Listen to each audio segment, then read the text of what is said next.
Greetings and welcome. I will be one of your hosts today, Ashton Phoenix, and of course, my co-hosts with me as always are Sib and Jazz. Hello. How's it going, everybody? All good. Fair to mostly crappy. We've two of the three of us have been sick. Yes. I was one of them, and Jazz was the other. Yes. I'm good. So if I suddenly go quiet, it's because I'm probably sneezing and my nose flew off and I have to go find it. Yeah, so it's gonna be. I got your nose. It's gonna be the episode where we kind of sound like that 80-year-old Vegas lady that's always hitting on the young guys at the casino. Put it on, Black 13. You know, you remind me of my fourth husband. He was a saint of a man, died tragically. I don't like to go into it beyond that. So. It's pretty much what we're going to sound like the whole time. So this will be our 17th episode. Story time. Excellent. Yeah, right. Party on, Wayne. So this will be the third installment of our event series, a trilogy, if you will, because apparently trilogies are the ways to go with all things. And after this one, there are other kind of event subjects that we can hit on, but I figure 3 in a row for a month and a half will probably be more than enough, and you'll all be sick of hearing about this, and we'll move on to something else for a while, unless, of course, you really demand to hear more about that, and then in case we'll make something up, because we basically do that anyway. We take a solid 15 minutes worth of content and cram it into a good hour and a half worth of show. So you got that going for us. So let's see here. If you're listening to us live, we do appreciate you tuning in at twitch.tv/RPMMO Radio. Of course, if you're listening to us on the podcast and you want to hear us live, you can go to the website I just said. If you're you want to hear it after the fact because you're listening to it live, you can go to iTunes or whatever they call it now, Apple something, Apple iPhone X10 49 face / something. I don't know. Everything Apple does lately just kind of confuses me. But they're a huge market for podcasts, and actually, they created podcasts. That's the iPod is the reason that put the pod in podcast. I actually didn't know that until recently. And Google Play, Stitcher, all that good stuff. Just give us a download, give us a like, give us a subscribe if you actually like what you hear, though after today's episode, I doubt there will be many of those, especially on the iTunes Apple thing. If you give us a thumbs up or a quick review on there, it helps us pop us up a little bit quicker and a little bit towards the top when someone searches for MMORPG or MMO stuff. Yeah. There's a lot of competition out there, but most of them are for specific games, and we are general. So take that, specific game people. But what? I have to say, when you say RP, you got to speak up, woman. I know, but whenever you say it really fast, it sounds like Harpy Radio. Harpy MMO Radio. Yeah. Well, 2 out of 3 of us could be considered that. Ooh. You walked right into that one. Ooh, I did. Sorry, Jazz. RPMMO Radio. Yes. But anyway, so that's all our show stuff. You know, like, subscribe, blah, blah, blah, blah, blah. If you don't know it by now, you've not been on the internet very long. Or you're my grandma. Oh, that made me sad. My grandma's dead. Dude. Oh, wait. I have 2 grandmas. I have 2 other grandmas. 2 out of 3 is not bad, right? Yeah. Of course, they're not doing very good either. Oh, now I'm sad again. Anyway, so what have we been doing on a roleplay, ladies? Anybody want to step up? Yeah, I know it's going to be one of those shows. I am totally going to be schizophrenic today. It's the sickness. Good to know. Mm-hmm. Let's see. This week I really had life kind of grab a hammer and come after me physically. So yeah, we're sorry to hear about that. Truly. Between my mother and my health and yeah. So I she's got boys, literally all boys. It's a house full of boys. 4 boys. So my life has been a little hectic. He counts.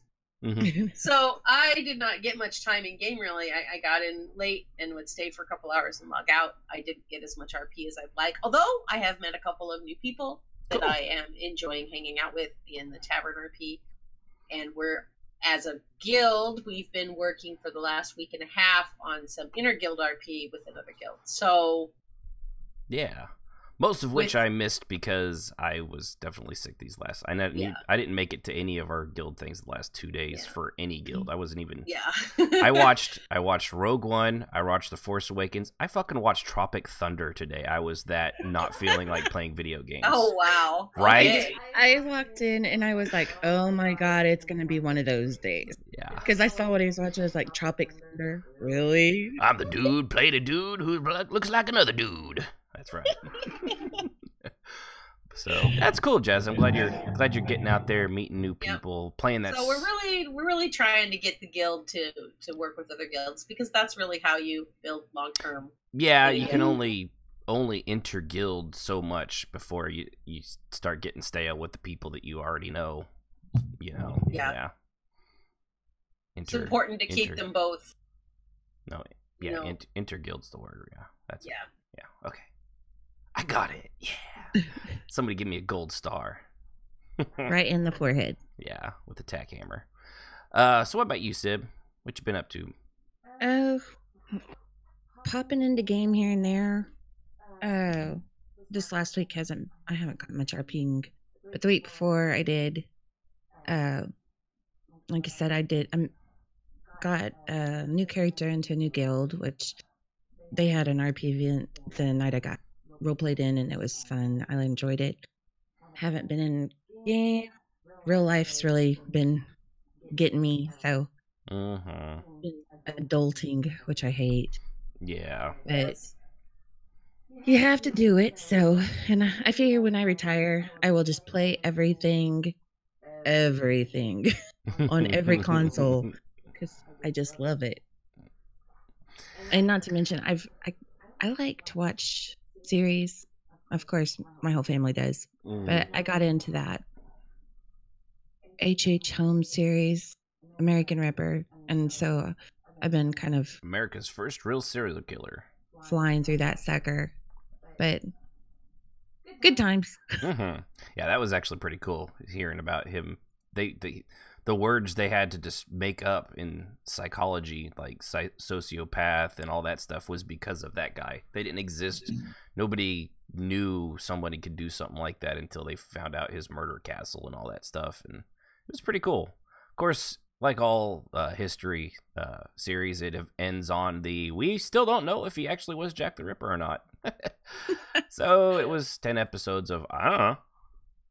But I enjoyed the it, stuff they though. found in It was- between was actually very cool. Yeah, It's was just pretty cool. kind of like a movie based on a book. Yeah, the ending was a letdown.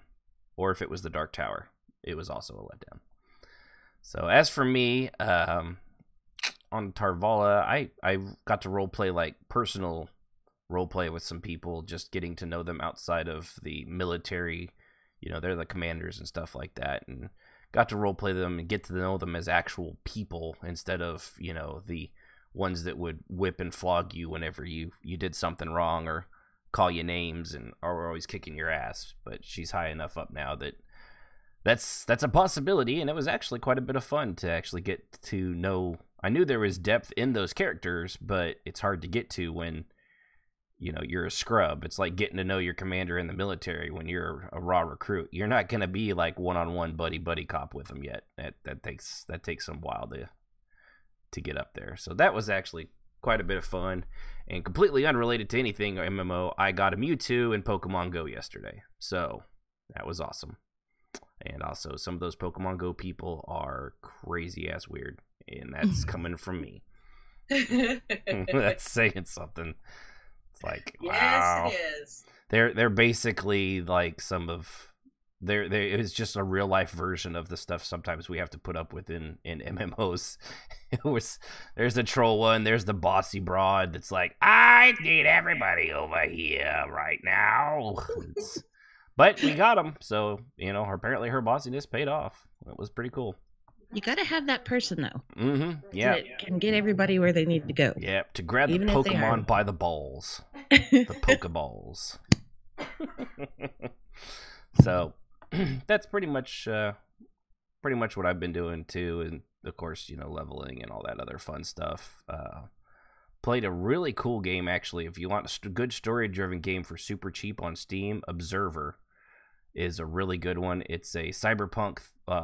They call them walking simulators because there's really not a lot. You actually don't fight. There's no gun combat or anything like that. And the main character is actually, for those of you my age, if you remember the main bad guy off of the Buffy the Vampire Slayer movie, it's that actor, and it looks just like him, and it's just him and his gruff voice basically narrating the entire thing, and it was really good. So Nice. if you like cyberpunk stuff, because there's never a whole lot of good cyberpunk in video games for whatever reason. They always kind of screw it up. You know, I guess Deus Ex is about as close as you really get recently. The people that did Witcher, however, are doing one called Cyberpunk 2077, which will be their next big game. I'm really looking forward to that, because if they do what they did with Witcher with their own property, game's gonna be amazing. So Yeah. because Witcher was awesome. But all right, so we got so much stuff to go into in the storytelling RP stuff. We don't really have any news items that were really newsworthy so much.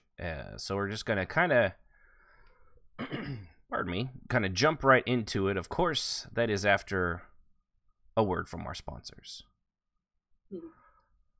Gather around the campfire for Uncle Orbic's Orc Tales. Out now on audiobook. Uncle Orbic tells his best stories to the newest generation of little children, orc and fleshy humans alike. Like the classic, "My axe dug deep into the puny white flesh skull of the human chief. His village was ours, their women and children our new slaves, to do with as we wished. That was the day I got my favorite chef."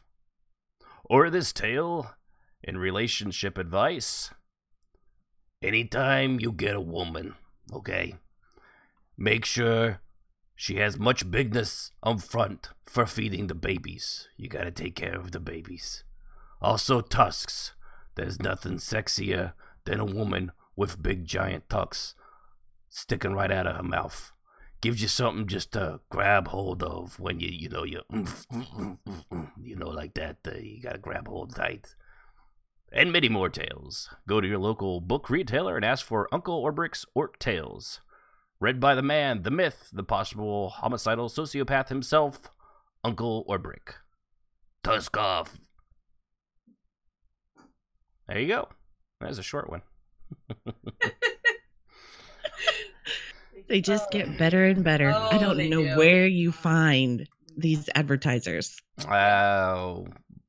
Usually scraping the bottom of a barrel seems to bring them up, yeah. Hey, when you got sick voice, you may as well go with it. Give it that Very true. extra bit of gravitas, you know what I'm saying? Yeah, that's right. So, tell me a story. So, story event roleplay is basically exactly what it sounds like. It's telling a story at an event for roleplay. That's it. All right. Well, I think you guys can figure out from there. Someone, usually considered a DM from like Dungeons and Dragons. We're gonna call it a DM for Dungeon Master from D&D because Everybody does. Yeah, everyone does. It's the easiest thing. Narrator, I guess, is another good one, but it's just DM. Don't overthink it, like I just did. So the DM basically will come up with a story or even a series of stories and take place around or in game and focus on a group of usually it goes for guilds, but some people open it up outside of that.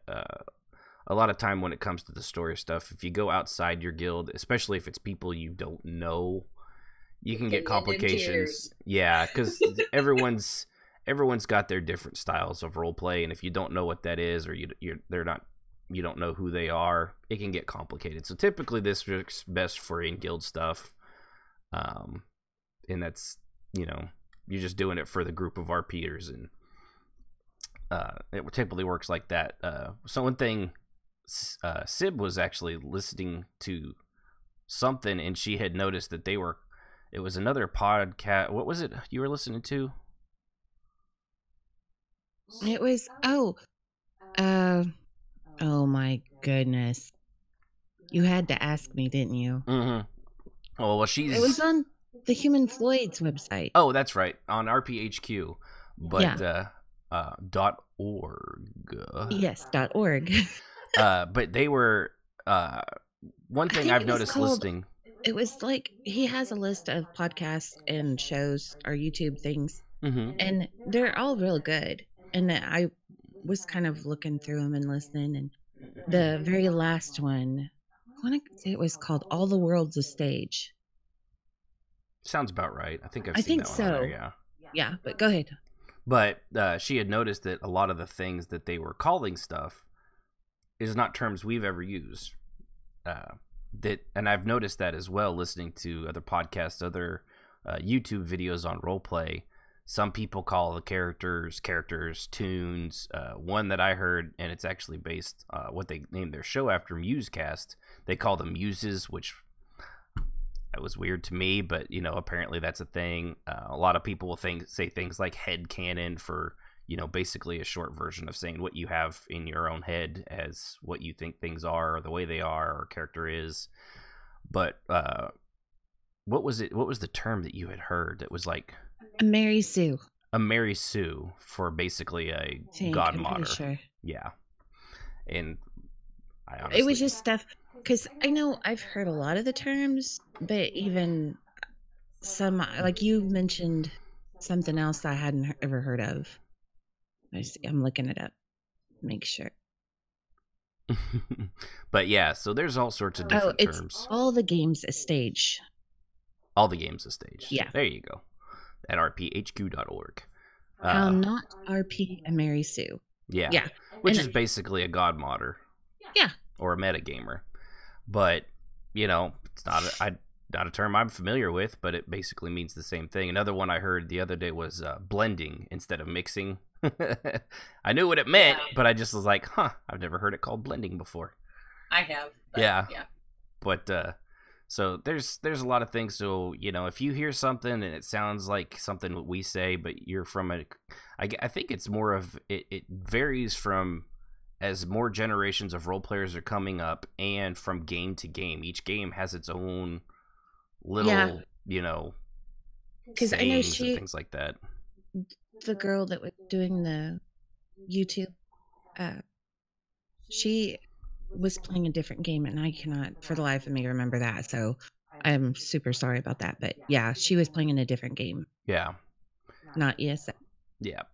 So there is that. Oh, and by the way, since we're talking about rphq.org, the Human Floyd, a thing that we did with him, a role play, he actually has the first part 1 of 2 up of that role play session that we did with him, of the story that he took our 3 characters through, up over at their YouTube page and up at rphq.org.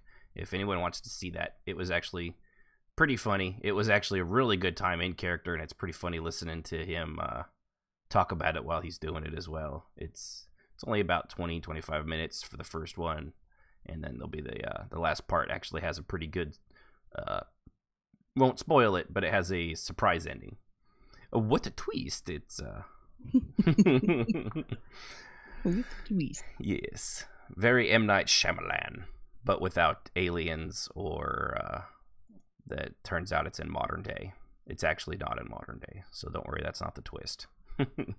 So, of course, to get started, going back to the storytelling, you'll of course want to let people know, as we said in our very first episode in this trilogy, via the MOTD or on forums, Discord.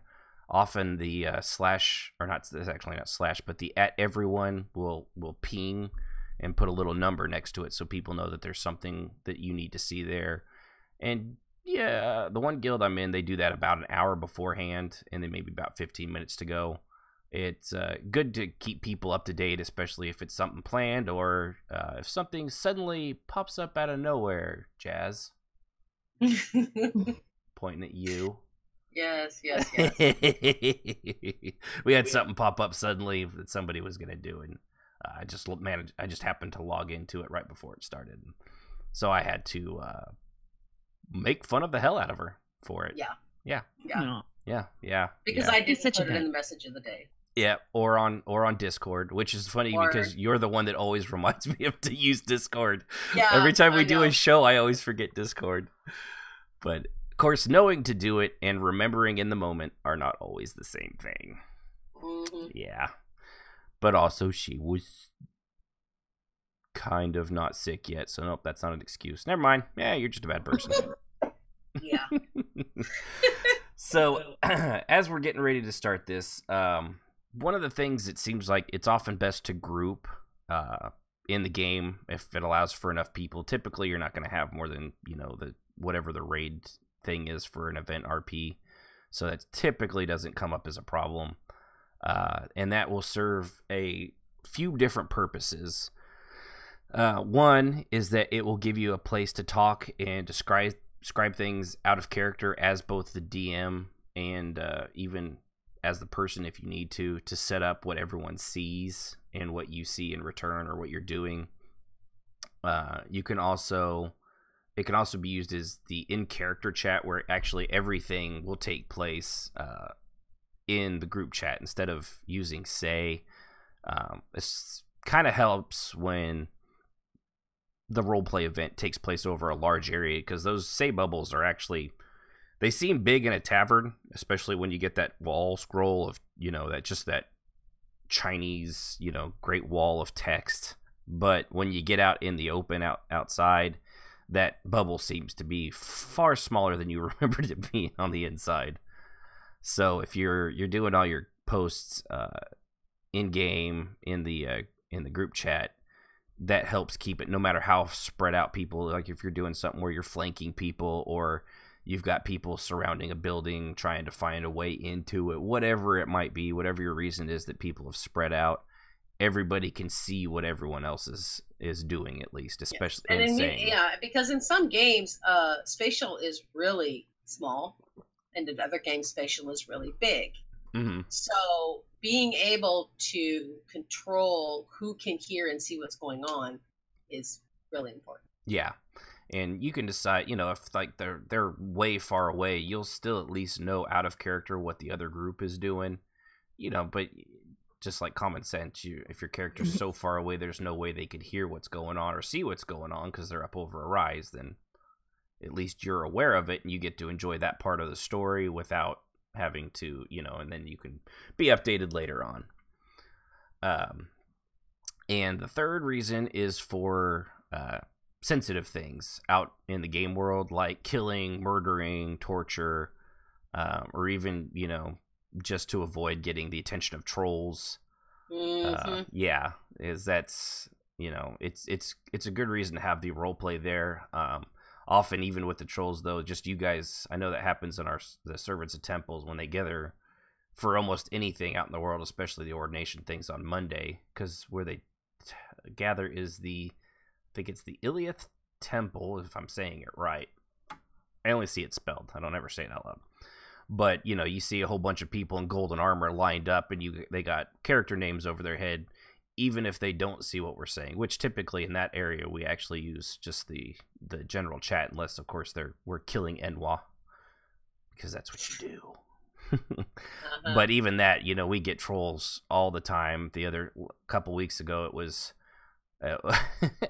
I'll give them a credit. It was actually pretty creative, but it was 3 guys turned themselves into skeleton, and each one played one of the different instruments that you can emote in ESO, standing on either side of the commanders in line, which was actually kind of funny in its own way. And then 5 minutes later, they gave up and went off when we didn't interact with them whatsoever. So, and remember, don't feed the trolls.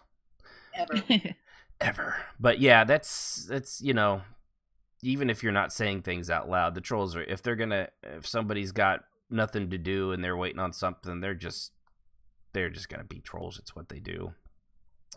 One of the downsides, however, of course, for using that group say is, especially for an event, is that no one can see you role playing either. So while the trolls may not hit you as often, role players might pass you right up. So there's a chance, you're doing your event and random role players are able to join if you're doing it and say, but they can't do that if they can never see what you're saying. It's, and sometimes just being seen out there, your guild being seen role playing out in the world, that's probably the best advertisement you can do for a role play guild. Oh yes, I think that is, for me, the hardest thing as a modern guild leader is that I can't just role play in order to get people, which in the past I've always done, and now advertising and openly working to get members has kind of been forced on us because of mega servers and all of that. It changed the way the dynamic works when you find people. Changed the meta, as they say. Because back in the day, back in my day, yes, we would go to the Haze and RP, and people would see our guild name underneath our names and be like, "Oh, hey, those guys look fun."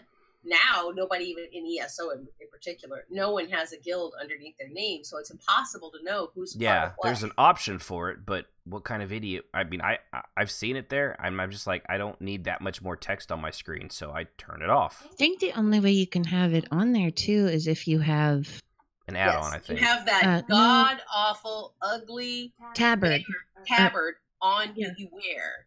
Yeah. Oh yeah, there's that too. Like a baby bib that you have to walk around with it on. Yeah.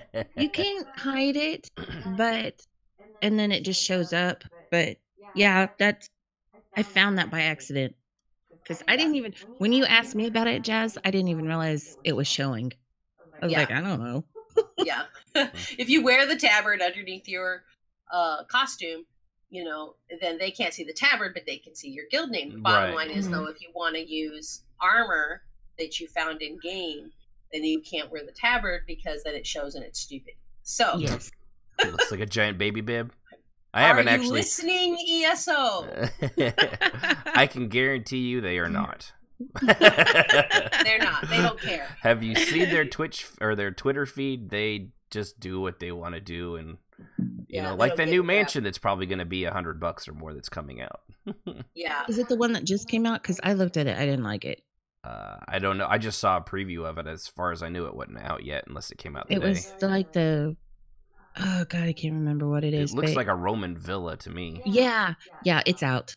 I know. I haven't seen it yet. 2 guildies were talking about it, and one of them mentioned that the pool was offset, and she's like, Twitch. I was like, okay, I have to go look now.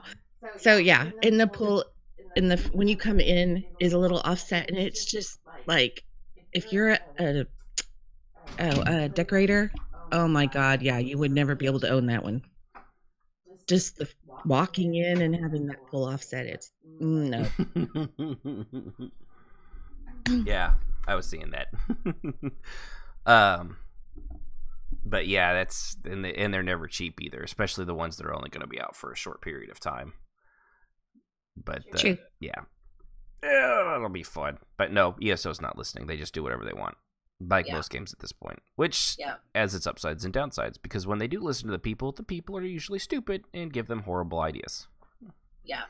So let's see. Yeah, and when it comes to being seen, like we were saying, that's often one of the best ways to get people interested in your guild, and especially with the modern MMOs, it's already difficult with the mega servers and things like that, and the housing. A lot of the housing, while housing was both one of the most amazing things for role players, it was also sort of its own, the bane of our existence as well, because it was just easier to shut yourself off in a house and avoid the pains in the ass that would try to ruin your role play and the frustrations that go along with that. Yeah, exactly. Yeah. That was the downside, and still remains the downside of housing, is because you are forced, because the trolls and games refuse to manage the trolls, because, well, they have a right to enjoy their game too. No, they really don't.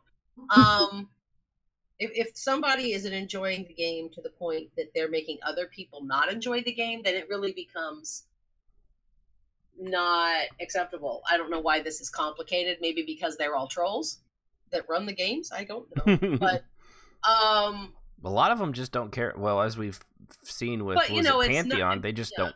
The devs coming up, they don't. Yeah, but it's not even an RP issue. I mean, there are people who complain about being trolled by the same people. True. You know, in raids and groups, or just walking around and they're doing a quest and this guy's jumping over their head and, you know, vomiting around them and you know, just being a troll. Or killing their guy that they're actually after before they can get a chance to, because they're stronger. I got somebody doing that to me the other day and I fixed their noggin. So that was really kind of funny. Fix their wagon, I guess is the better way to say it. Fix their noggin. Yeah, I like that one, Jazz. I'm all with you on there. He kept waiting until I'd get to something, and then he would jump in and kill it. And so I ran up and acted like I was hitting this creature, and he jumped in and hit it, and it was a world boss. And then I ran off and let him die. Nice. He had choice words for me in shout, but that's okay because all I said to him was ha ha ha ha ha, and ran away. So it was really funny to me, and I felt I can't believe he fell for it. I know you'd think he was, but I mean, a lot of people run without that stuff up because they like the immersion. I'm not that big into immersion. I'm not in ESO. I'm all about. The game's too damn big in ESO. I'm all about convenience and getting there and getting shit done. Yeah, and also because I will run right up and hit something, and then oh crap, that's a world boss. Right. So I finally turned things back on so I could see, because after the third or fourth time of dying to a world boss, I decided I was an idiot and really. This isn't as immersive as I thought when I keep dying. Yeah, it's really not as much fun. I need to stop doing that. But we wandered off topic. Sorry about that. That's all right. Well, it's kind of part of it with trolls and story events. It's gonna happen. So, yes. So don't feed the trolls. Don't feed the trolls. Ignore them. They'll go away. What should your story be? Of course, not everything has to be combat or fighting, though. As far as I'm concerned, it should be. Always, there should always be fighting. Mm-hmm. No, actually, it is true that a lot of people prefer it that way, but no, there are a lot of good ways to make a story that have nothing to do with fighting at all. Yep, and it's and even just a quick, gotta defend yourselves and fought off the bandits. Even that could just be a quick fun thing, but it's not always necessary. So we'll hit a few basic ideas that I tried to come up with like the very basic core thing, and from which everything else kind of branches off when you go more into specifics. And one last thing before we do go into that, because this actually I guess would kind of be considered part of it. You find a location that coincides with the idea of the story. I know we're using our imagination, but most MMOs have so many locations. Just a bit of prep time to find an area that fits the setting. It is always worth that extra little bit of effort and can help add that extra little bit of immersion into the experience. Because if you're, while we can use our imaginations, if you're trying to like that heist roleplay we did. If I tried to do that not in a building that was closed in, but we just did it outside and pretended we were in a building, it's kind of stupid. It ruins that extra little bit of immersion that you're probably going for. Think that makes sense there, Sib? Yeah, no, that makes it better. Or else. Totally does. Yeah. So if you're going to do something in a dungeon, using a dungeon is perfectly, legit, especially if you, maybe not in, what was that, Final Fantasy 14 sometimes, because there's a hour-long timer for you to finish that. So if you're going to do it there, you better make sure you get done in an hour. If you want to get to the end anyway. So that's kind of a bummer. But yeah, the servants, we've done a lot of dungeon crawling roleplay and things like that in actual delves or things like that, just because it fits the atmosphere that much better. And a lot of the locations I've noticed, they fit almost perfectly with the type of story that they're doing. Like that heist thing, I actually went around and looked all over the place for a specific sort of building just in a generalized way, and it helps, you know, with the story elements of that when you can actually see and play off of what is physically in the game. It really does add an extra little bit, you know. And if you're already going through all the trouble of coming up with a story and all these little plot points and things like that, you may as well spend the extra half hour to an hour in game running around looking for something. Especially if you got to this point, you've probably seen enough of the game to have a general idea of what area to kind of go look in anyway. So it shouldn't even take you that long. I think it took me 20 minutes to find what I was after. And you know, the more you know, and while you're out questing, just keep an eye out. Be like, hey, that I actually got one right over here for an idea I have that I had bumped across, and it's like, well, I'll write that down in its location, and I'll use that later. So yeah, location, as they say. So going into the steps of the basic stories, the first one I have here is, of course, the tried and true: something evil needs to be stopped. Or I guess if you're a bad guy, something good needs to be stopped. Yeah, so zombies, vampires, werewolf, necromancers, halflings, anything. Really doesn't matter. Yeah. Anything of pure, unadulterated, concentrated 3.5 foot, hairy-footed evil. Halflings. Right. Can be used to, you know, do a quick roleplay event type of thing. It's kind of a typical trope, but it works in a pinch. There's a reason that like entire movie series are based on these things. It's because it works and people pay money to go see them. You know, looking at you, Underworld 15. We have vampire werewolves now. That is actually how Sib and I got together. Was we went and saw actually it was the worst of that series, Rise of the Lycans. It was not their best movie. Do you want to tell them the other movie we went and saw together because No. you wanted to? Okay. No, that's good. Marley. No. Now I Marley have and me. to know. Hey, Marley I wanted and to me. see Marley and Me without being a creeper, and it was adorable, and it made me cry. I cried big fat man tears. I told him, I said I would go Spoiler see alert, the Marley dog and Me with dies him at the if he would end. come see Underworld with me because I didn't want to be looked at funny because I was a chick going in there to watch this action show. Mm-hmm. Which turned out to be a lot of bad CGI and kind of undid the story of the first two movies as well. Yeah, I don't know why they did that one. The other ones were not that bad. So, as we were saying, evil halflings. Killed them. One of the other ones, too, of course, if you take out, we had mentioned in the previous episode, some guys had brought it up, take out the world traveling stuff, just traveling, like a traveling adventure, going from one location to another, taking an item along a path, or just people, perhaps coming across bandits or even just strangers. Not, like I said, but not every event has to be something of conflict. Just your characters spending time together. I actually remember we did it back in ESO with the servants a long time ago, and that was the one I've told where we all got there and only 4 people could go in the building. That was awful. Yeah. That sucked.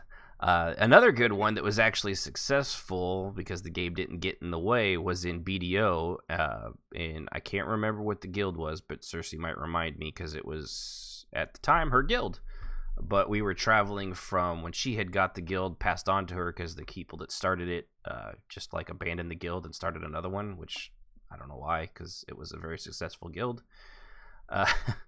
But we traveled from where it was at that location and actually role-played migrating the entire guild over to a new town, which was like half a world away.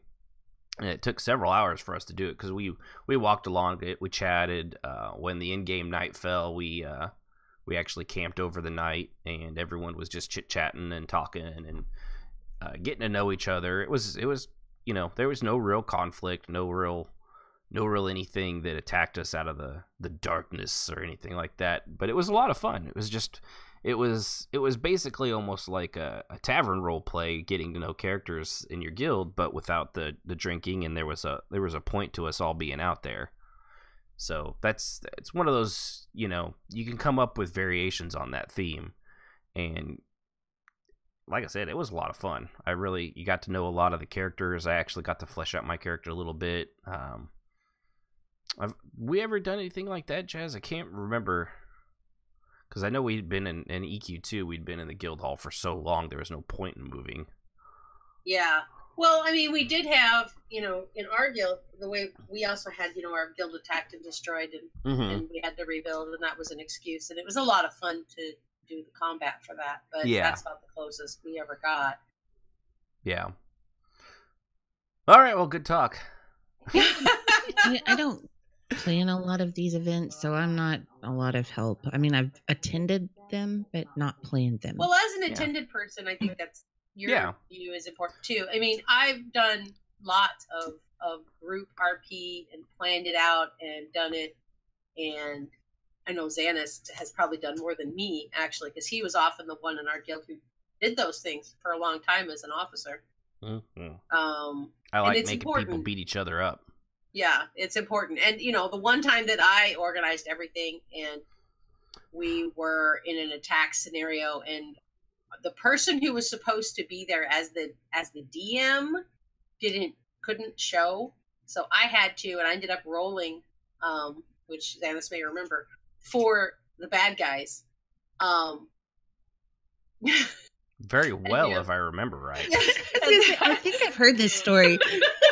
Unfortunately, well. Yeah, yes, I just about killed. I think the bad guys guild. won. Yes, they did. We ended up having to retreat. Everybody almost died. It was really horrible. It was one of the few times at an event, because obviously that's another thing. You can't really kill people off in these events. So sometimes especially if you're like Jazz, who lives and dies by rolls, you might end up having to God mod your way out of it just a little bit, or put the dice down. Little. Right. Oh, it was truly awful. I think by the end of that, if I remember saying, Jazz, stop rolling. Yeah, I think they all took the dice away from me. Tilder took over for me and started rolling. It's time for us to actually kick some ass, because we'll be getting so into he that started at rolling, the end of this. Yes, he started rolling and we started winning. And it was just, I mean, I couldn't believe it. Was rolling 99, 98, a couple 100s. They were like, really? Really? Really? You can't lie like the rest of us do? I mean, we would never do that. But it was just awful, because, and then when I would roll my character, I rolled her the first couple of times, and I think it was the third hit, I rolled a 1. So my character was then out for the count at that point. Near dead and was removed from the field, so it was up to everybody else. And this is why we don't let Jazz do nice things.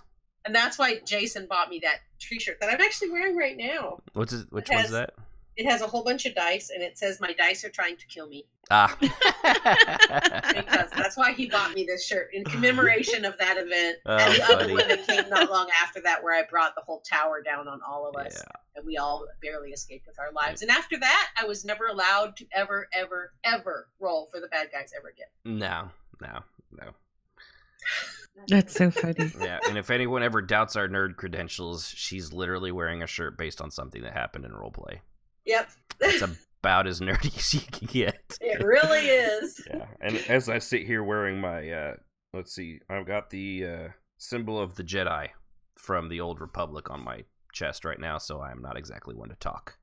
But I will throw that stone in that glass house all day long. It's bulletproof I'm just glass. in my pajamas. And I have a blanket for my son that a certain someone made for me that had our guild logo on it. And I still have that. It's still tucked away in a safe box somewhere. That was one of my favorite blankets to make, too, because the logo was so unique. I loved it. It was I don't do that for people very often anymore. Here and there, I'll make one. I think the last few have been family. Yeah. That was awesome. And every time I unpack it, I'm with somebody, they'll be like, "What is that?" I'm like, it's a baby blanket. It's a baby blanket. What's that symbol in the middle? Like, our guild symbol. I tried to explain to my mother that it was our guild symbol, and she goes, "Your what?" It's the And devil. I was like, never mind. I'm not even going to try to explain. I'll end up. Well, Yeah, see, she this probably is- would have like thrown an exorcism. This is on what us. we use to summon the demons to protect the child while he's sleeping. Yes. Whoa. You have to be a special kind of nerd to get that one. Yeah. That was pretty bad. But Bogaram, Hogaram, Bogaram. Anyway. So the other kind, we'll get back on topic, is mysteries and puzzle solving stories. These ones actually end up kind of like a lot like a D&D venture. They can typically take place in the caves, like I was talking about earlier. You got locked doors, traps. Setting can be pretty much anywhere for that reason. They typically might have a bad guy, or if you're in there hunting relics like an Indiana Jones style thing, it might be the environment itself that you're fighting against. It's pretty basic if you ever played D&D, or if you're even remotely familiar with that. If you've been role playing for any length of time, I'm sure you're probably, or even if you're not, it's just if you're kind of a nerdy sort of dork and you've watched enough movies, even, you probably figure out how to do that kind of stuff. And those are the ones that typically take place best in a dungeon, or if you're in ESO, a delve or something like that. And so something else that can actually involve all of these is, of course, the arcing stories. And these tend to happen depending on how big your idea is, or if you have like a reoccurring character, which, especially when it comes to guild RP, if you want to have somebody that's like harassing your guild, typically like it's not another player character, because those are their own separate thing. That's typical, interactive guild roleplay, that kind of thing. But if somebody's actually playing an NPC sort of bad guy that you actually can kill, these typically come into story arcs. I know they tend to happen anyway, so if it can involve all of these. Sorry for rambling again, sickness. I realize I'm rambling even in the middle of rambling. And a lot of times, like, the overall story can't be told in a single event, but you sort of do chapters of it. You can kind of plan them out if you want to. I mean, when I say plan them out, kind of plan it out in your head, maybe even an outline if you're that kind of an anal retentive person. It's not a bad idea.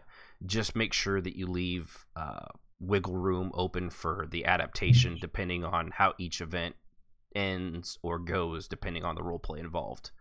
Because while you're doing these things, as always, you have to leave, it's roleplay. Unless you're doing completely scripted, this is how it starts, this is how it will go in the middle, and this is how it ends, no matter what you guys do, which most people don't like, including all three of us.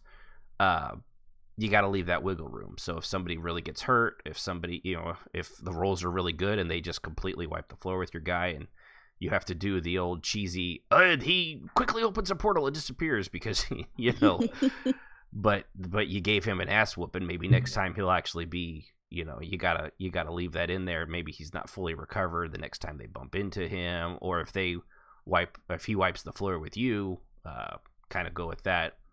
I think one of my favorites on this one was what I did with the Watcher. Jazz remembers him. Yes, that he was awesome, and he lasted a long. He was a real long, and it was kind of one of those. I kind of based it was like a comic book thing almost, because he was actually defeated for a good long time, and like any good villain, he slowly came back. Yeah, but he was fantastic, and I know I got some people who were complaining that it was God Mahdi, and I'm like, he's a villain. He's supposed to be a little God Mahdi. It was and that's the thing. It was one character, and it was one character against an entire guild. So if you have to bump that power up so that there can actually be a challenge, I didn't want it to be super easy, because obviously if it was actually my character Xanis versus the entire guild would wipe the floor with him, no matter how strong Xanis is. It's it's dozen on one. No matter how powerful he is, he might give it a good fight, but it's kind of like a bad guy getting taken down, by 12 cops, because on meth. Sure, the meth head's gonna get a couple licks in there, but eventually they're gonna dogpile on him and get him. Yep. Yeah. And that's and we did eventually kill him off. Mm-hmm. He's dead now. But his son was still around. and is still floating around somewhere. Yep.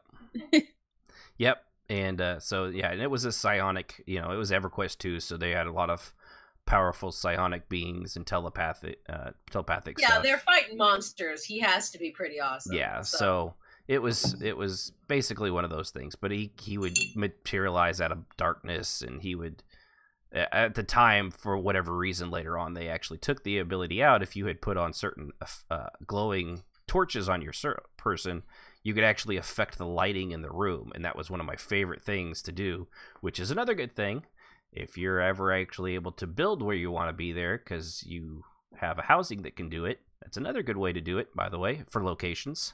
Throwing that out there. I did that on. Yep. Hold on. I had a spare house, and I think me and you went through and made it like a crazy house. Yep, we made a fun house for Halloween. It was no, it was supposed to go into her head. Oh yeah, there was that one too. Yep. We had that event where the house was like inside his head or inside her head. In her head, yeah. And we had a porthole that we had to go. So we had to go through, and everyone kind of went to her mind, which was fun. And it was that neat. one. I think that was probably the only thing I ever set up.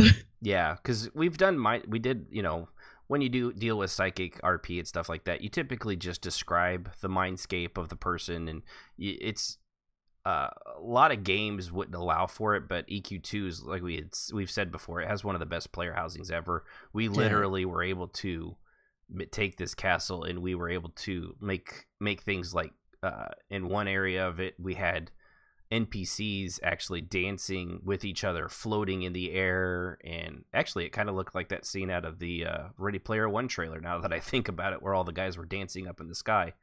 Oh yeah. But we did that first. That was our idea. Take that, Cameron. Screw you.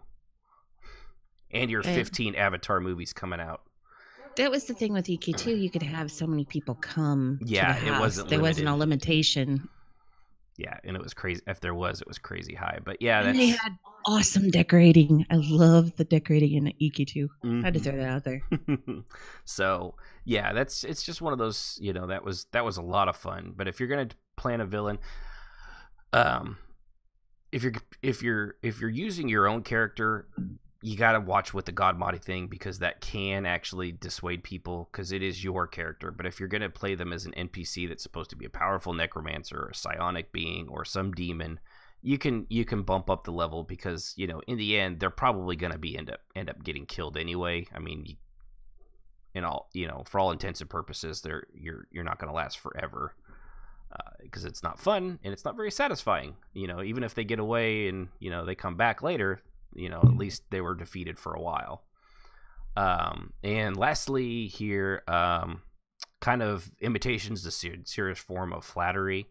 I do it a lot. I get I get ideas from watching good TV shows or a movie, and just take it into the game world. It's like a huge inspiration for great ideas. You're not making any money on this. You're just doing it here to provide fun for your friends and guildies and maybe the community. So if you're inspired by something you read in a book or you saw on a TV or a good movie that would make a good story in the game and with your friends, like, go for it. That's one of the stories I've come up with recently.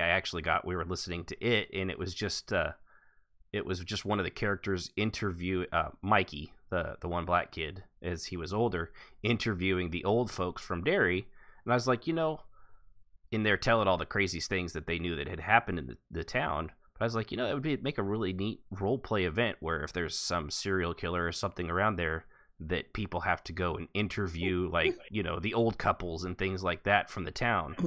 It would be a neat event, and there wouldn't even be combat necessarily in that. But just talking with elderly folks would be kind of interesting. So just, it can be any little thing that might make a really interesting or deep story. And so moving on here, like all things in events, people's time isn't infinite. Neither is yours, obviously, but neither are the people that are coming to them. So it's best to try to keep these things around a couple hours, between what do you guys say? I say around 2 hours, but maybe 3 at the most is probably the very upper limit on most of them. Sometimes they do run long, but if you try to aim for an hour to 2 hours, people won't have to leave like before it gets to the end. Nobody likes doing that. I personally hate joining in on a role play, not because like I hate the role play that they're doing, but I hate abandoning it before I get to see how the story ended. And I don't want to make them feel bad, like I legitimately have to leave, and sorry, I don't want them to think like your story sucks, I don't want to be here anymore. And a lot of people, 3 hours is a lot of time that people don't have. Like me, it's hard to pin me down for 3 hours. Yeah. Adulting, it sucks. Let's be honest. Mm-hmm. Yeah, so that's why you gotta one of those things, like Jazz's role play that she had talked about with one guild that went on for, I think she said 3 hours before they even got to the point, and then it was another 2 or 3 hours after that. Yeah. How many people had to bail on that before you even got to the end? We lost a lot of people by the time, and I get it. Some people have nothing else to do, and they're fine with that, and I'm fine with that. Right. But you want to try to hit your widest. It's almost like doing a podcast. You want to hit your widest audience possible, or any, or a business. You want to hit the most customers that you can get and keep them as happy as possible. If the core people in your guild all can stay up till late and don't have to get up early in the morning, and that's who you're going for, then you probably should tell people ahead of time that that's the case, because a lot of people hate to log out knowing that their character wouldn't have left, but had no choice because they have to leave. They have to go to bed. Right. You have to ask. You don't want to make anybody feel alienated, in the guild. Yeah, exactly. Sometimes they feel like every single event circulates around the fact that most people that have been in the guild a long time have no life. Yeah, or they're young and they don't have, they work, they don't work until 2 in the morning or 2 in the evening and get off in time to come role play until 2 in the morning, or go to school. Yeah. Yeah. So when that's the case, it can be very alienating for people who want to participate but know that they're not going to be included because nobody's included in the actual story until 3 hours in, right, when they have to leave. Yeah, and everything before that was all prep and basically fluff.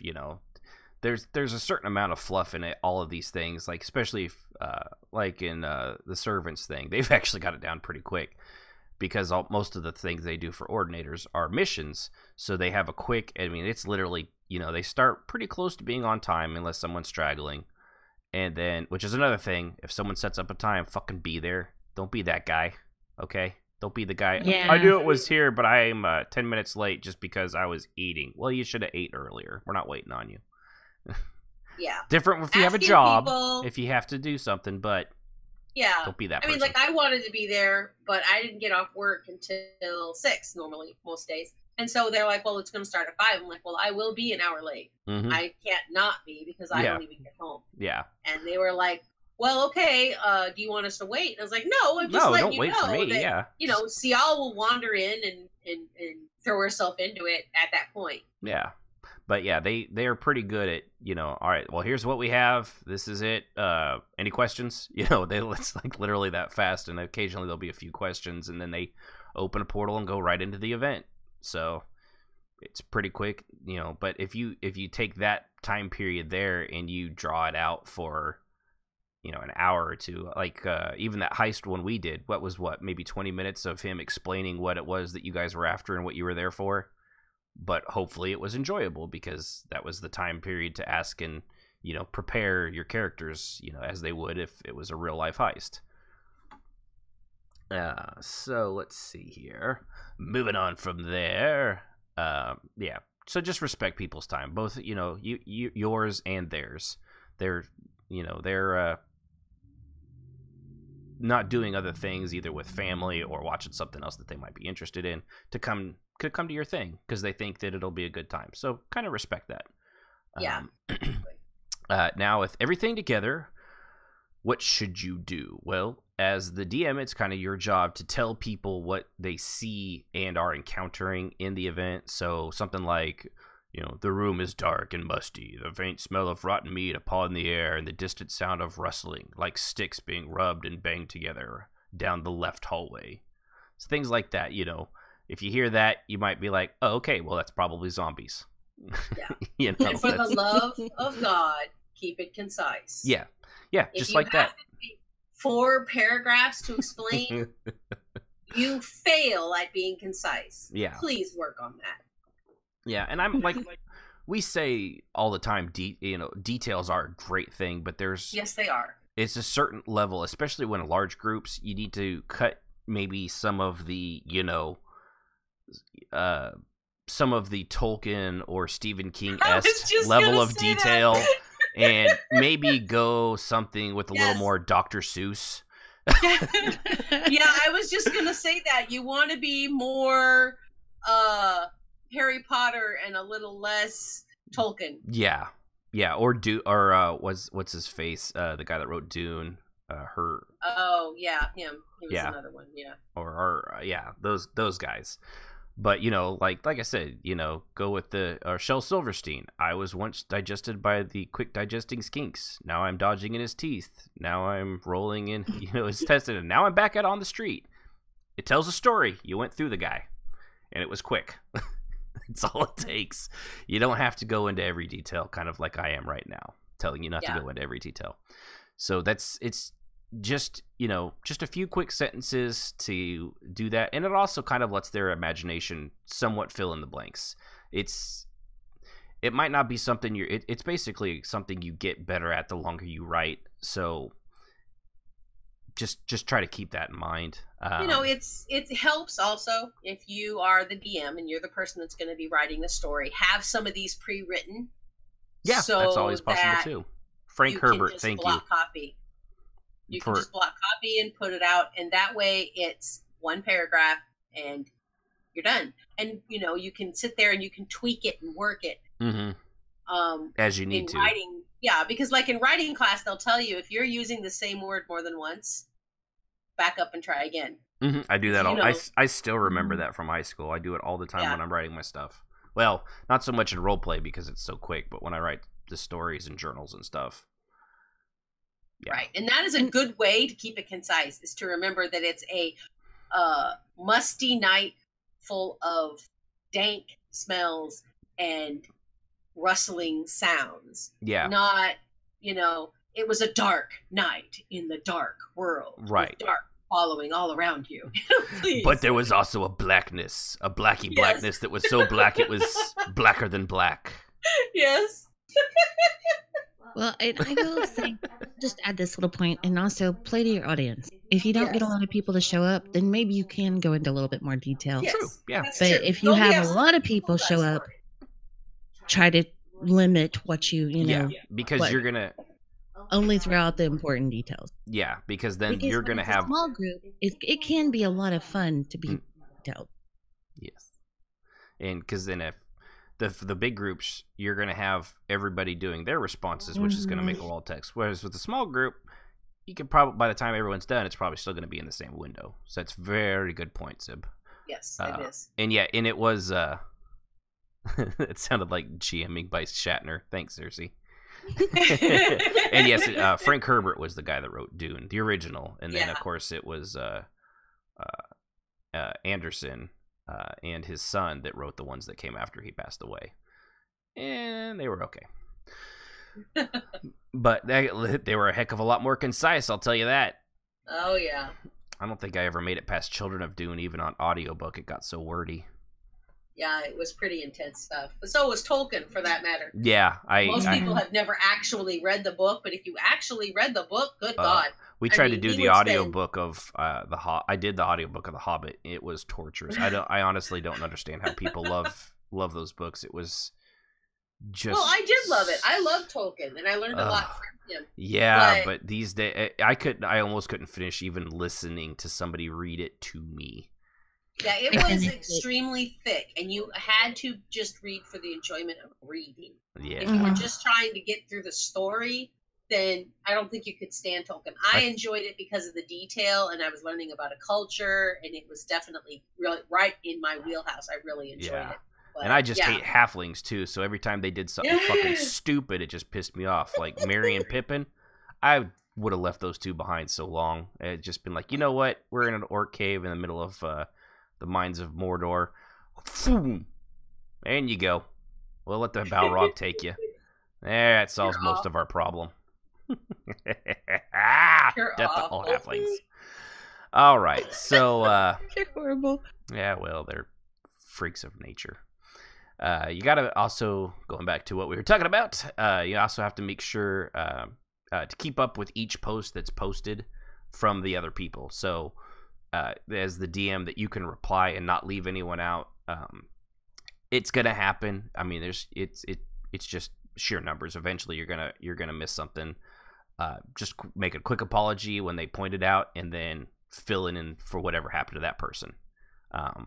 You know, and if you have to ask them to slow down a little bit or just to pause so that you can catch up, just do so. You know, it happens all the time in the servants where somebody, typically the person DMing is sitting there crouched, and they'll go up to a certain point, and it never fails. There's always, you know, either it's a new person or it's just somebody that's not paying attention, and they'll just keep on going. They'll be like, wait, get back here. You're not supposed to pass me, you know, because this is, if I'm stopped here, that means I'm about to describe something to you, so you need to hold on and pause.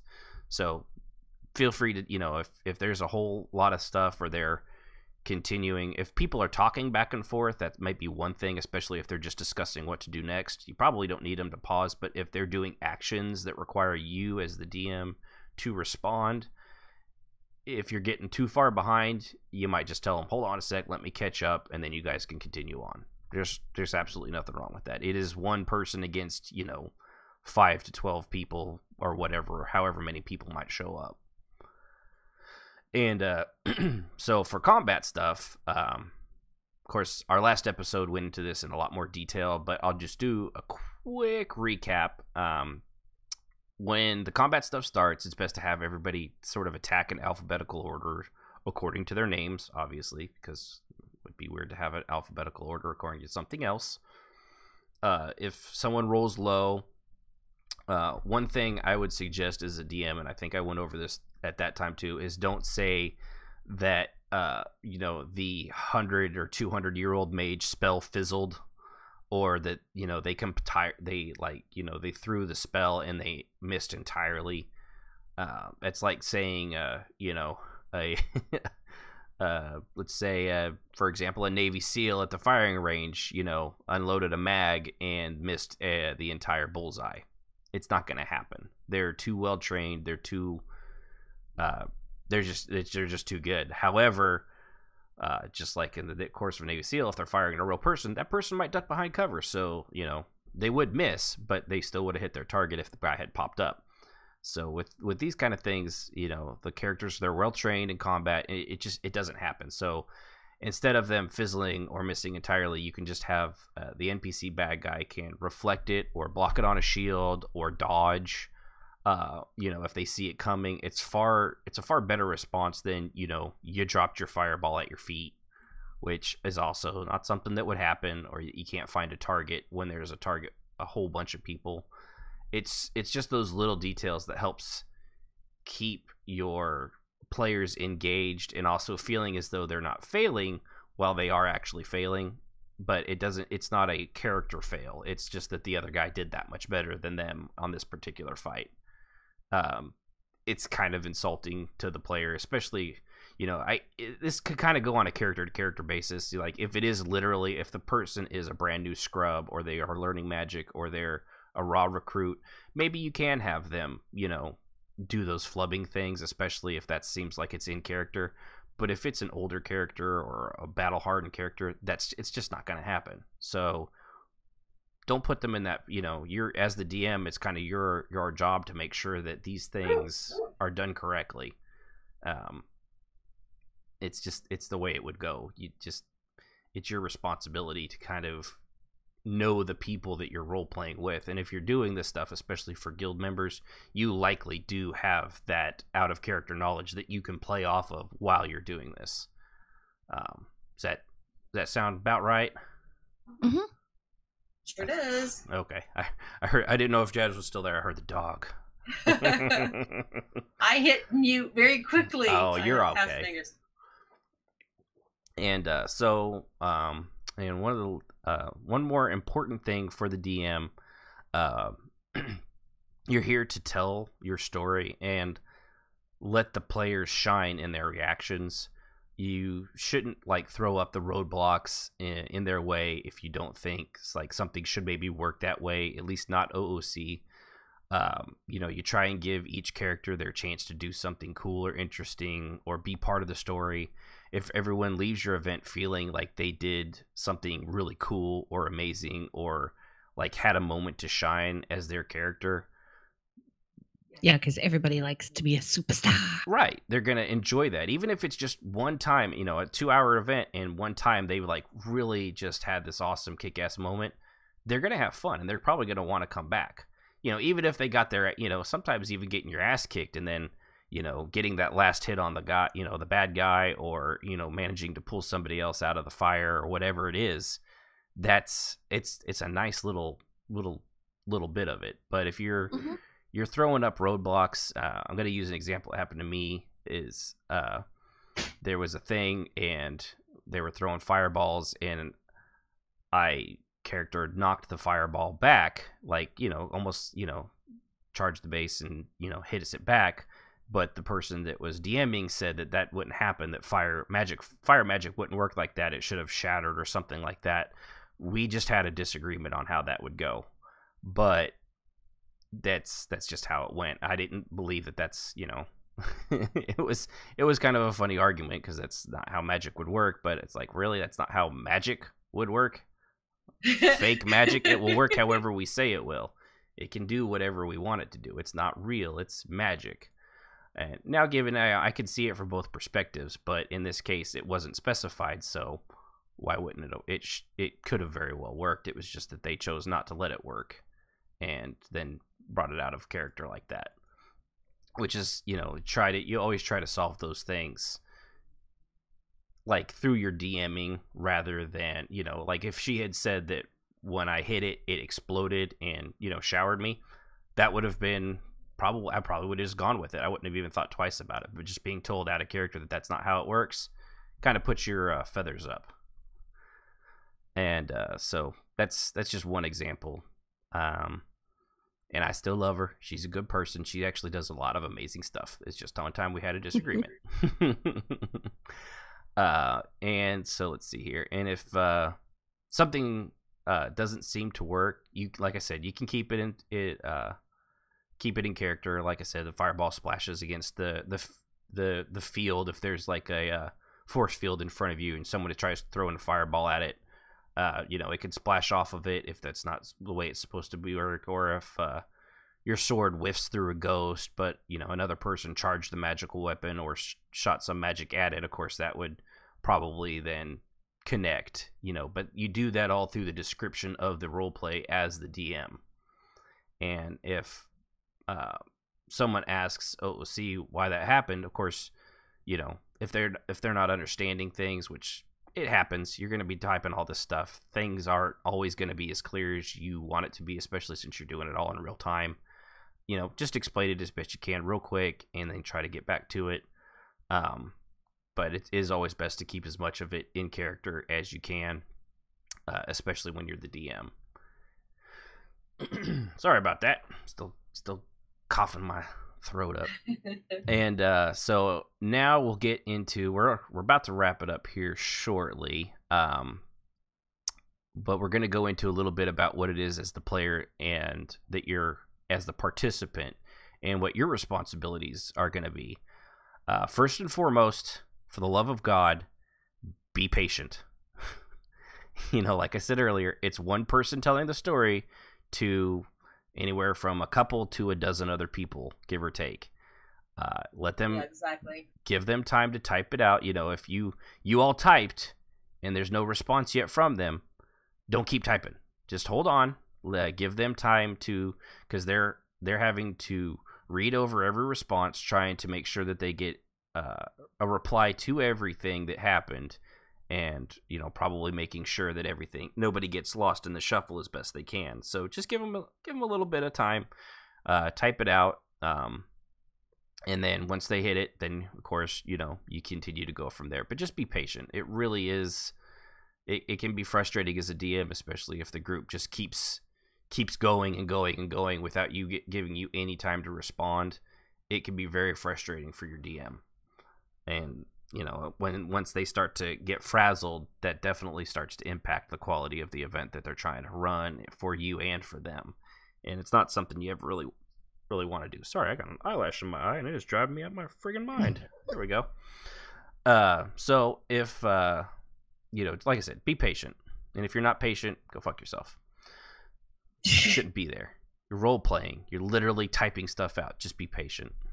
If someone does confuse what you say, OOC, use whatever the OOC chat is. Like if you're doing all your role play in the group chat, maybe either use parentheses there, or if you're all in the same guild, use the guild chat is another great option to be like, just ask for clarification.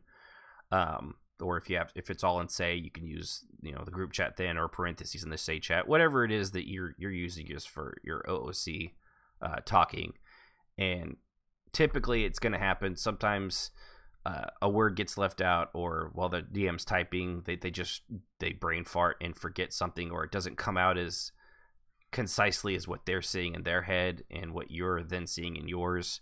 So just ask. Just be there's no reason to get snarky or anything like that. Just be like, hey, is this, or do you mean it like this, or do you mean it like this? Is it? Yeah, a simple question and for clarification is usually received pretty well. Even for people that are going to get busy with you later, they usually handle a simple clarification. Now, saying, hey, idiot, that makes no sense. Explain how that works.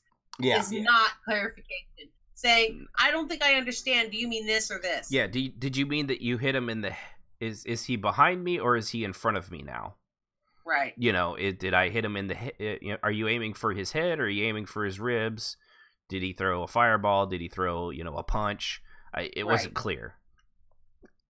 But yeah, like just, hey, jackass! Yeah, you were doing this whole thing. So when you're not being a total idiot, can you get to the point of what you was trying to say? Because I didn't get it. Yeah, don't do that. It's not nice. You're just being rude. Exactly. And you're just trying to pick a fight, and that doesn't work. You need to remember to be patient and ask for clarification, and communication is key. Yeah. Everybody just wants to have fun.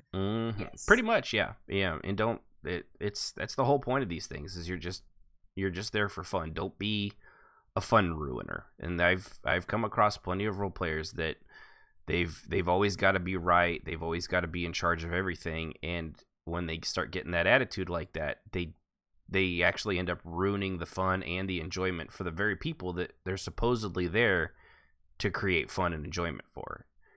And it never ends well. And after a while, people just stop coming to those, people's things. It's just not worth the hassle. It's not worth the headache. And it sucks when it does happen, but they've got no one to blame for themselves when they continually just like lore Nazi their way through things, or like, if that can't possibly happen. There's no way that would, according to, section 8 4C and paragraph subsection A of the rule book that I made up on something. It just don't do that. There's no reason to be that thing, especially when it comes to these things. There's always got to be room, wiggle room. Not every orc is a tribal dumbass. Not every Dunmer or dark elf is an evil piece of shit that only worships the three. There's always only most of them, right? Most of them. I'm saying. But it's like anything. There's it's like any real life race. Not all white people live live in trailer parks or make $40 billion a year. It just doesn't happen. There's everything in between, and it's the same thing with in-game stuff. Anything can be possible. So if somebody does something that maybe you don't like, you might just have to shut your mouth and keep it to yourself. Yeah, and I think that's an excellent point that I have run into over the years when you're in an event that's not yours and somebody's doing something that you know or believe is a lore violation. The time to have that conversation is after, not during. Yeah, because you're going to derail your own event if that's what you're going to do. Right, you're derailing someone else's event, or you're derailing yours. And or if you're in the middle of a big scene and somebody sends you a tell and says that's not lore specific, say we can talk about this after this over. Yeah, if you don't like it, you can leave. Yeah, I understand you don't agree. That's fine. We can talk about it later because you don't want to be distracted in tells either. So no. Yeah, keep in mind that everybody has their own opinions, but the time to have that conversation is not in the middle of the. Yeah, because most DMs put a lot of time and effort into events. I know Ashen does, and I know other people who have done events. They do a lot of work. So don't be rude and don't ruin it for them and the others that attend. Yeah. That's just rude. Don't be rude. Or else. Or else. But yeah, it's just there's a time and a place, and especially when it comes to the things with lore, there's always gray areas, like take Star Wars for example. When people play the Gray Jedi, technically the Gray Jedi are not a thing. They don't actually exist. You can't have everybody being the same kind of Jedi that's not really a Jedi. It's just lore wise for the Star Wars universe, at least so far. We'll see after the episode 8 if they exist or not. But they don't exist. But there's no point in arguing with it because it's sort of a thing online, and they were mentioned in a lore book that's no longer actually a lore book anymore because of the way that worked. It's just there's no point in arguing that. If that's what that person's gonna be, either you just don't play with them or you just roll with it, and your character just thinks that they're an idiot, which also works. When in doubt, make everyone else an idiot. So before we wrap it up, we'll get to our last point here, which is be creative and be yourself. It's your time to show, and this is still for the player, not just for the DM, but it kind of works for both. Or it works more for the player. Yes, I know. Cersei says that she hates the Grey Jedi. They're the worst thing to happen in Star Wars, and I would agree. That's why I'm really hoping they don't show up in Episode 8, even though there's supposedly been, everyone's thinking that will be what that means, but I still don't think it will be. I think they're going to stick to the light and dark side. Anyway, so be creative, be yourself. I love Star Wars, by the way, if you haven't noticed. Just a little. It's your time as the participant in this to show what your character can do, and in a somewhat controlled environment. Be curious, look around, emote what you're doing. It just like a D&D game. Just be descriptive in what your character is doing. Don't just stand there like a lump, like you're not doing anything. That's not why you're there. If that's all you're doing, then don't. There's really no point for you to be there if you just kind of go along with whatever everyone else is doing. You got to participate. If you get into a combat, it's a good chance to use, that inborn power swelling within you, or, whatever. Or maybe a lot of people have always those secret inner things that they never really have a chance to bring out for their character. And storytelling roleplay is apparently Grey Jedi are hated notoriously from all angles, because we're also getting that from Power Hat the Wizard as well in the Twitch chat. Yeah. So sorry, they're not well liked. But that's a good time to have that kind of stuff come out, because it's, like I said, it's a controlled environment. The DM should of course also be creative in their description and actions and interacting with you on that. And so should you.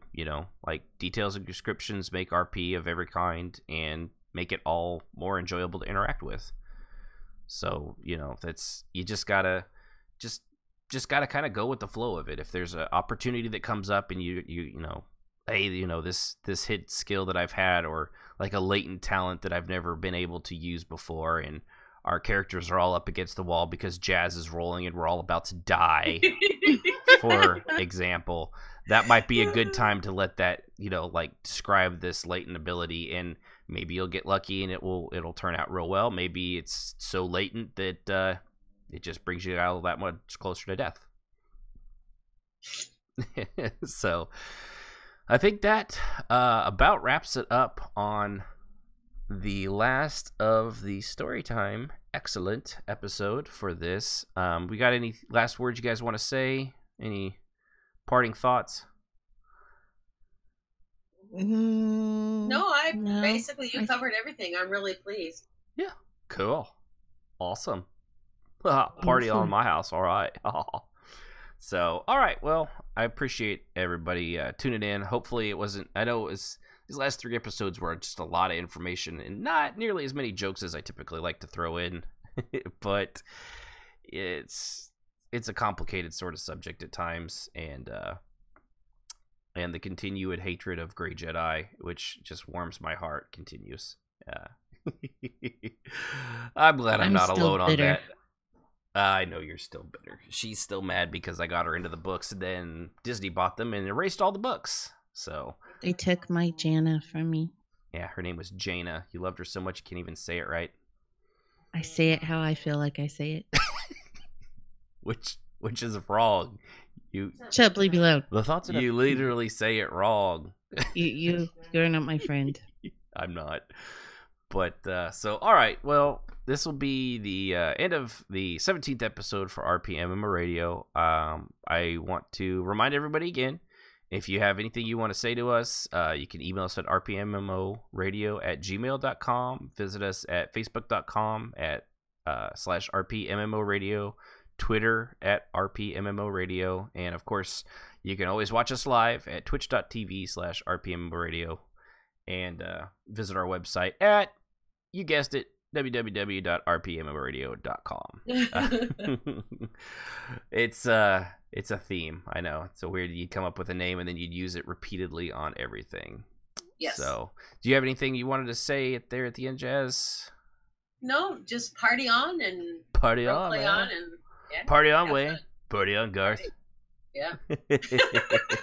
Be excellent to each other. Be excellent to each other. So, I want to thank everybody for tuning in. I really do appreciate it. I can't tell you enough how awesome it is to have everybody listen to us, and how well everything seems to be going.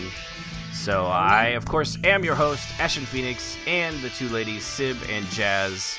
We appreciate you. Later. Very much. And just make sure you tune in next time when we'll talk about why the Halfling novel There and Back Again was heavily edited from its original title and story, On My Back Again, How Bilbo Got His Groove Back.